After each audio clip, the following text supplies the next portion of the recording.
Hello, welcome back to Reading One Story a Day from Pu Songling's Strange Tales from a Chinese Studio until I forget or get bored. I did not forget or get bored, but I missed a day because I was busy. Let's get into story number 14, The Taoist Priests of Mount Lao. In our town there lived a gentleman by the name of Wang, seventh son of his family, which was an old one. He had always been a fervent admirer of Taoism, and, hearing that there were a large number of Taoist adepts living up on Mount Lao, one day he shouldered his knapsack and set out on a trip in that direction. He climbed one of the peaks and found himself before a monastery, tucked away in the middle of nowhere. He could see a Taoist sitting in meditation on his rush mat, his long white hair down to his shoulders, his face ruddy with vitality. Wang knelt and engaged the monk in conversation, and finding the old man's responses wonderfully deep, begged to be accepted as one of his disciples. "You are too accustomed to a soft life," replied the monk. "I fear the hardship will be more than you can bear." Wang insisted that he could rise to the challenge, and took up residence in the monastery that very day. The priest had several disciples, and when they assembled towards evening, Wang bowed to each one of them in turn. Early the following morning, the priest summoned Wang, gave him an axe, and told him to go and cut wood with the others. Wang promptly obeyed. After a month or so of this, his hands and feet were a mass of blisters. He decided he could bear it no longer, and secretly began to long for home. One evening he returned from his chores to see two men sitting and drinking with the priest. It was already dusk, but the lamps had not yet been lit. Instead, the priest cut out a circular piece of paper and stuck it on the wall like a round mirror, whereupon the room was instantly bathed in dazzling light. The mirror had become a veritable moon. The disciples stood in a ring, coming and going at the priest's beck and call. "On such a fine night as this," remarked one of the guests, "we should share our pleasure with one and all."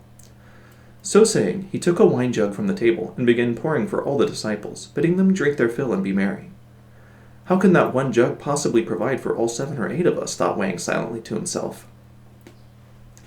The disciples went in search of more goblets, each eager to have a drink before the wine ran out. But however often the wine was poured, to their amazement the supply never seemed to diminish. "You have graciously provided us with this moonlight," said one of the priest's guests. "Should we not enliven the occasion by inviting the goddess Cheng-yi to join us from her place?" With this he tossed one of his chopsticks at the moon, and a beautiful lady appeared in the middle of the circle of light, at first no more than a foot high, but attaining a full woman's height as she descended to the ground. Her slender waist and graceful arching neck were soon swaying to the steps of the centuries-old dance known as rainbow skirts, and when the dance was finished she began to sing. "Lightly, lightly have I danced. Is this the world of men, or am I still confined in my cold palace of the moon?" Her voice was pure and thrilling, like the sound of a flute. When her song was done, she pirouetted up to the table and, before her astonished audience knew what was happening, was once more transformed into a chopstick.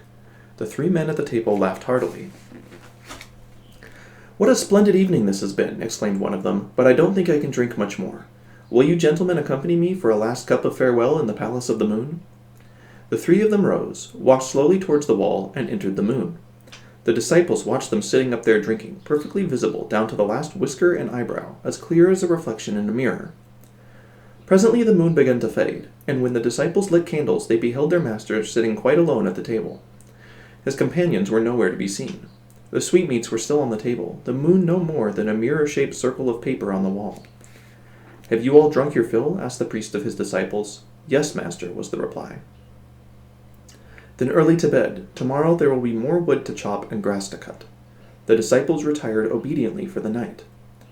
Wang was thrilled by what he had witnessed, and his earlier thoughts of admitting defeat and abandoning his Taoist ordeal evaporated.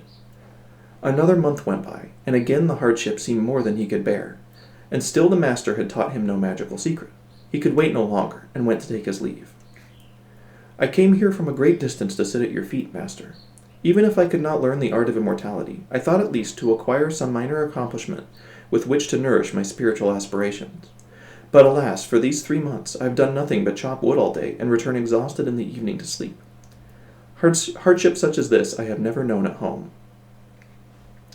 The priest smiled. "Did I not say it would be hard?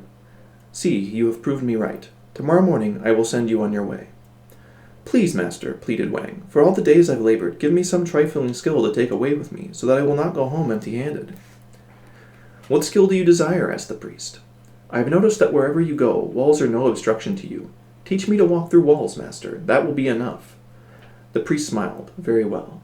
He taught Wang a mantra, bade him recite it, then cried, "Now go." Wang looked at the wall in front of him, but could not bring himself to walk into it. "Try! Go!" Wang started slowly, but when he reached the wall, there it was, as solid as ever in front of him. "What are you waiting for? Head down and charge," cried the priest. "Don't procrastinate." This time, Wang took a few steps back from the wall, rushed at it at full pelt, and passed through it as if there were nothing there. Looking around him, he saw that he was indeed now on the other side of the wall. It had worked. He was delighted and returned at once to give thanks. "When you are back at home," said the monk, "be sure to lead a pure life. If not, it will not work." The monk gave him something towards his traveling expenses and sent him on his way. On his return, Wang boasted of his encounter with an immortal and claimed that he could walk through solid walls. His wife did not believe his tales, so he carried out the monk's instructions, took up a stance several feet away from a wall, and rushed at it. This time, his head made contact with some all-too-solid masonry, and he crashed to the ground with a thud. His wife helped him up, looked at the egg-sized bump that was starting to emerge on his forehead, and burst out laughing. Wang was bitterly angry, and cursed the old monk for a scoundrel.